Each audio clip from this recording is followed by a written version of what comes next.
Chapter 12. And there appeared a great wonder in heaven, a woman clothed with the sun, and the moon under her feet, and upon her head a crown of 12 stars. And she, being with child, cried, travailing in birth, and pain to be delivered. Is Jesus coming back? Ask a believer, they would say so. This event has been long awaited for. Many believers have died. Millions have died, believing that they would see this event in their lifetime, holding to the scripture that says, "Truly I tell you, some who are standing here will not taste death before they see the Son of Man coming in his kingdom." Many believers are looking forward to the day, thinking that they are going to go into heaven or ascend into heaven with Jesus. But here's something that's interesting. There's a website called Stellarium.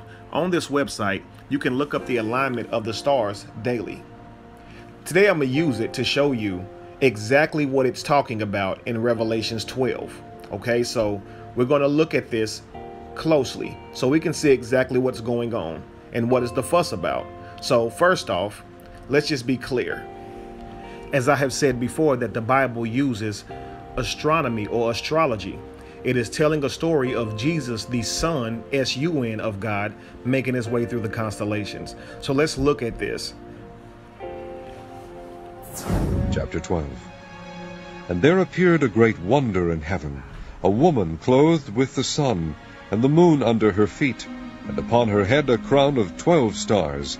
And she, being with child, cried, travailing in birth, and pain to be delivered. We're going to start with the woman clothed with the sun. The woman represents the constellation Virgo, as Virgo literally means virgin in Latin, all right? Next is the sun. She's clothed with the sun because the sun is in the constellation of Virgo. We're in Virgo now, all right? Leo normally has 9 stars in it, but on this constellation, it has seemingly 12. Jupiter stays what appears to be in the belly of Virgo for 9 months, and after 9 months, it leaves Virgo. So going up to the day of the 23rd, you can see how the stars' alignment make up exactly what you see these scriptures saying in Revelations 12. But how are they able to do that? The truth is that ancients that this stuff was plagiarized from were stargazers, or they observed the stars. This is where you get your zodiac from. This is why Jesus has 12 disciples. There's 12 constellations, 12 months in a year. This is why Jesus walked on water, so forth and so on.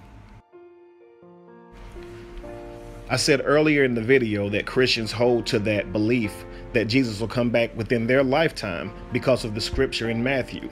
Well, Jesus was talking to his disciples. Now, to be clear, I don't believe in this stuff. But if you do believe in this stuff, Jesus was talking to his disciples, telling them that they would not taste death. Some of them would not taste death. Now, question, are any of them alive? If anybody knows a disciple that lived from all the way back then, please let me know. Because according to this scripture, Jesus was talking to his disciples. This would mean either A, it never happened, or B, he already came. Holla.